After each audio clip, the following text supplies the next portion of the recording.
viewshed analysis is another type of analysis we can do with a digital elevation model. This shows a profile plot of the terrain here, and it puts two different types of lines on the profile plot, this wider grayer line and the skinnier black line. If we have an observer here who's able to look in all directions, but this is the height of the observer would be able to see everything near him or her as shown by this gray line here. That person would not be able to see this area here because this kind of hill or rise here would be blocking their view of this area here. But this person, once they saw over the top of this hill, they would also be able to see the top of the next higher hill over in this direction here. So viewsheds tell us where a person can or cannot see based on a digital elevation model.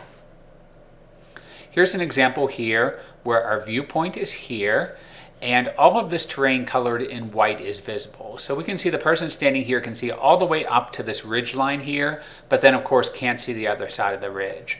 They also can't see this high area over here because it's blocked by this first ridge. The same on this other side. They can see this ridge line here. They can't even see other parts of this same side of the valley because their view is obstructed possibly by this high area here.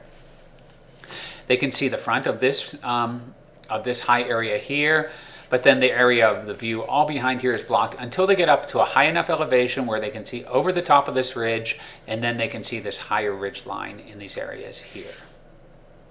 The same thing is shown here, just kind of showing the digital elevation models as blocks and kind of stretched up into the third dimension. But once again, our viewer standing here is able to see all the areas in red on the grid, and along particular lines are able to see the areas highlighted with this light blue color on this line and this line here. And once again, we can see how a lower hill can block the view beyond it for a while, but if there's a higher hill behind it, if that hill is high enough, then the viewer at this location will finally be able to see over this hill and see the higher area of the next hill. This is a viewshed analysis in northeastern Washington state in the Colville National Forest. And this is a small town within this outline here, which is a watershed, showing where people who are standing in Aladdin would be able to see.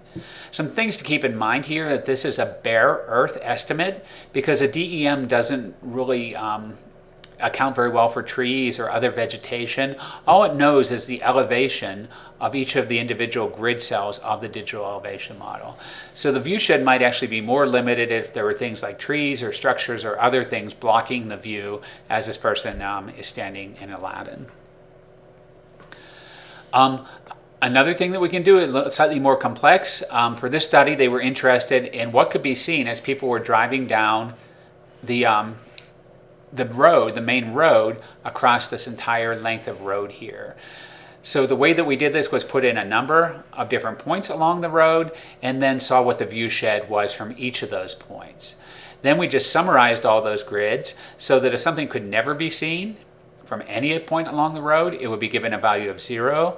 If it was seen at 50 different points along the road, anywhere from up to 50 different points along the road, it would be given this green color and so forth. So we can really see now where the higher areas are that can be seen from most of the road, such as these areas here, and then also, intermediate areas that can only be seen, for example, in this area as the person would be driving by along this area here. So viewsheds can happen from one point, but we can also sum them from many different points in order to see what's visible. And similar studies to viewshed analysis are also useful for other things, such as where to put a tower broadcasting Wi-Fi frequencies or other things in order to be heard or sensed over the largest area possible.